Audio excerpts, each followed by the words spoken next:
बके अपन हंस के सवारी हो चलो देवलोक से बारी हो बके अपन हंस के सवारी हो चलो देवलोक से बारी हो। अरे पूजा करे लेके धूप बत्ती पूजा करे लेके धूप बत्ती ओइली मोर माई सरस्वती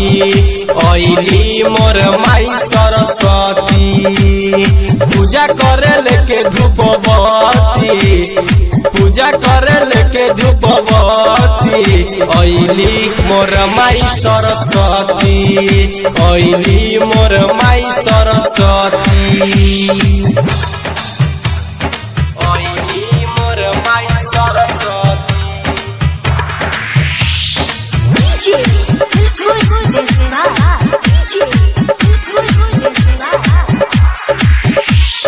बन के पतैया पलिक के पेठवनी स्वीकार कली मोर नेवता हो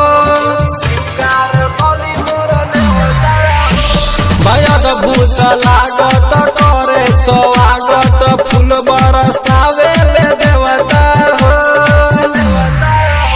अरे जय जय करे पूरा धरती जय जय करे पूरा धरती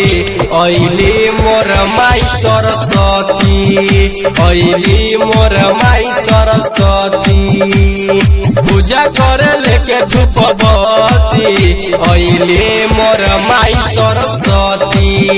ओइली मोर माई सरस्वती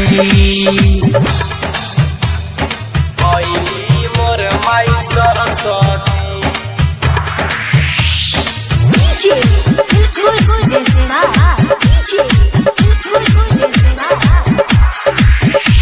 है माई दानी बन जाला ज्ञानी सुर में संभाली तो जकरा हो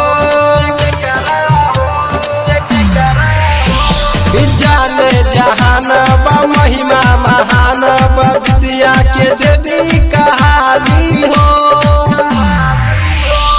रवि दीवाना लाबे आरती रवि दीवाना लाबे आरती ओइली मोर माई सरस्वती ओइली मोर माई सरस्वती पूजा करे लेके धूप बत्ती ओइली मोर माई सरस्वती ओइली मोर माई सरस्वती।